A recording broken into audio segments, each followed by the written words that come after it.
Hi, it's Teacher Melissa today, and I have been using my students as guinea pigs for your benefit.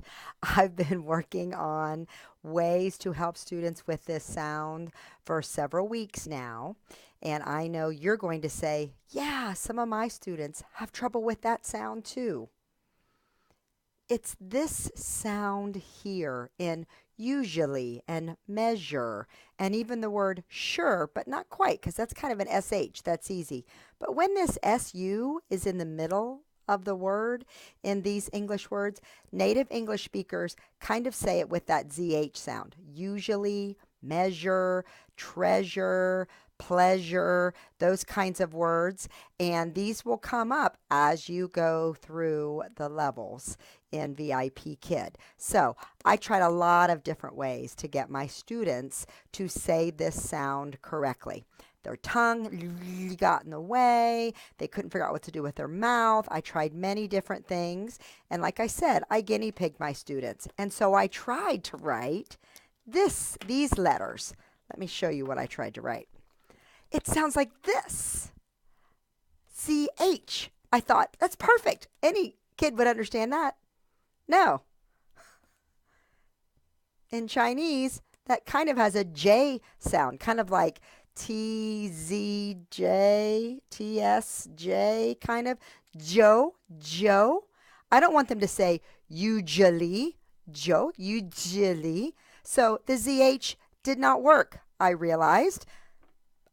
I'm also in my former, before now I'm a language arts teacher, but I used to be an ancient history teacher in middle school. I know how to say the Zhou dynasty. I don't know why I didn't catch that, but I didn't.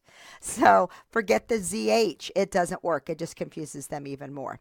So I will tell you what I have developed, and it is working for my students. So try it and see if it works for yours.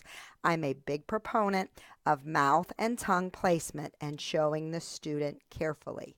So I show it with my mouth, but I also have a little prop that I made that will help. So first of all, I say to my students, teeth, teeth, together, teeth. And then I say, tight, like a zipper, tight, like a zipper, because I want them to squeeze their teeth together so their tongue does not come out. I want them to squeeze tight like a zipper. I'm kind of subliminally getting that Z sound in there. And then I tell them to buzz like a Z. Zh, like a quiet bee. Not a loud bee. Loud bee. Zzz. No. Quiet bee. Zzz, zzz, usually. Usually. Good. Show them the teeth placement. Tell them tight like a zipper and a bee, but a quiet bee. Zzz, like a quiet bee. This has worked wonders every single time. If they start to stick their tongue out, no, no tongue, tight, tight. This one usually gets it, keeps their tongue in there. Now, it is different if I'm not a language therapist. I don't do speech therapy. It's different when you've got a native English speaker and you're talking a lot about the tongue is at the back of the mouth or the front of the mouth for different sounds. We're not teaching native English speakers, so I try to keep it simple as I can with little props also as I'm showing the mouth placement. I just tell them no tongue. Now, I know there's stuff going on tongue inside, and I will often tell students, but for this sound, I do not. I just try to take the tongue out of the equation because my experience has been they are trying to get their tongue in. So I'm just trying to get it out of there. So I just tell them no tongue.